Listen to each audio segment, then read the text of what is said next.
boy dreams about being a race car driver at some point in his life. Well, one man has made his dream come true, and he's using it to inspire others.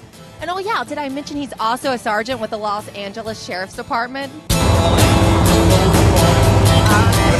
Calendar.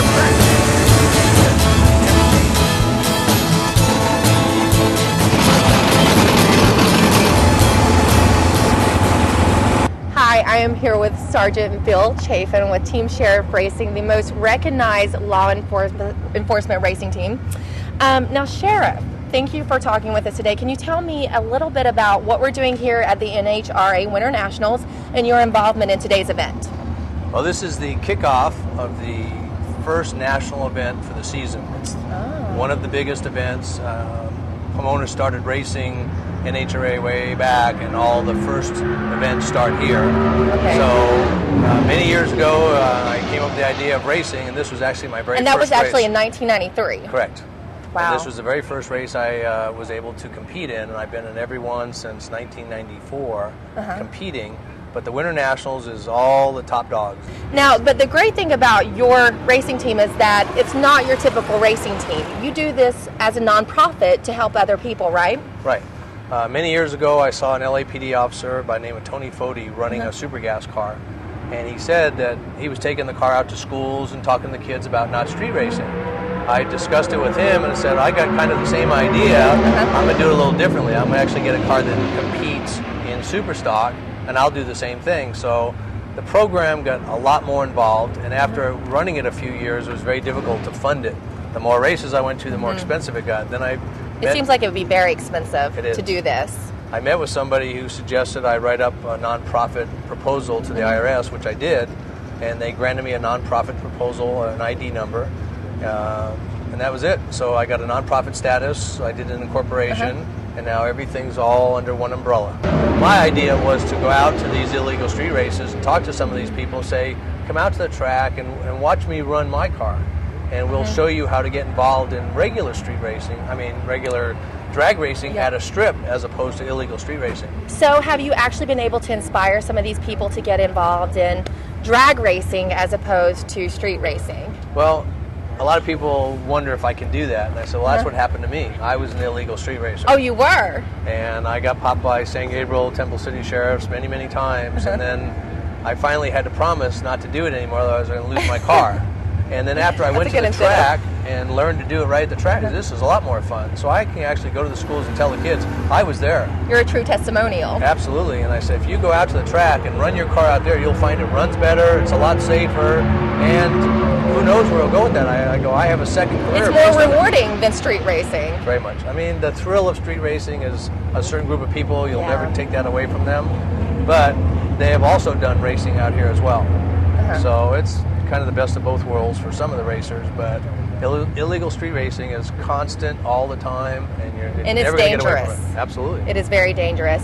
And going on, you go into schools and you talk to kids, and this is an important issue for me about education.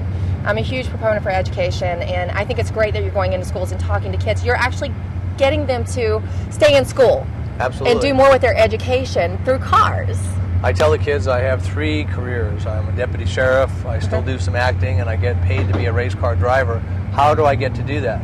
Why is it that I get to do that? And kids will raise their hands, say, they come up with the funniest answers, but the main answer is I stayed in school and got an education. I didn't know exactly what I wanted to be when I was 16, 17, 18, but when the light bulb finally came on, at least I had the education to back it up. Right. And that's fantastic. Tell us about some of the other things that your nonprofit is doing to help others. I know one thing we've talked about before is the fact that people donate cars. Correct. Tell us a little more about that. I think it's so interesting. You take these cars and you turn them around and you give them to kids, right? Right. One thing that I learned early on is that sometimes parents just can't help you, and you got to do it on your own. So I saved up every penny I had, and I bought an old clunker, and I saved again for the next car. So I've had single moms and single dads come to me and go, what do I do with a kid that he's a good kid, he's doing okay in grades, but I can't afford to get him a car, I stick him on the bus, and he gets in trouble with his friends. So what can we do? And I said, well, I got this old Honda that somebody donated, it needs a head gasket. We'll do some work on it, I'll make him help me, and then I will give you guys the car. You register it, insure it, I'll keep the title on the car, and whatever it costs me to get the car on the street, is what you're going to pay for the car when he graduates from high school. So if the car costs me $500 to get up and running, that's what you owe me. But in the meantime, I will show him how to write a letter to a paint shop and say, I'm involved with Team Sheriff Racing. I don't do drugs. I tell other kids not to do drugs. I come out to the races and promotional events with Bill and talk to other kids about doing the right thing. So because of that, they'll give him a brand new paint job. We got new radios, tires, special rims. So we get through with the car. The car is now worth $1,500. So it's an investment for them. And I tell them, if you ever get caught doing any drugs, zero tolerance. You can't even try it. Well, I wanted to try it once. There's no reason to try it once. What are you going to do? Try it once and continue on? No. Zero tolerance. Or I take the car back. Or if your grades fail, you have to bring your grades up, maintain at least a B average, and we'll work with you on that, and get involved in some sort of team sport. I don't care what sport it is, but something where it's a team where you have to work with other kids. And based on that, you get to keep that car. But if you fail, your grades drop off, or you get caught at an illegal street race, or you get caught driving the car erratically, I have the right to take it back. And I make them sign a little contract. It's a one-page contract. They understand all that. And out of the 6 cars we have in circulation, I actually had to take one back. Kid got a job and dropped out of school. I took the car back. Wow. His mom, we all talked about it. After about a month, he realized his mistake. He says, all right, I'm back in school. He got his car back. That's great. That's so if he hadn't really had that car as an incentive, he might have just stayed out of school. That's an amazing thing. So really, you're promoting education, right, saying no, right, absolutely, and not racing illegally. There's a lot to it. That's quite a message, yeah.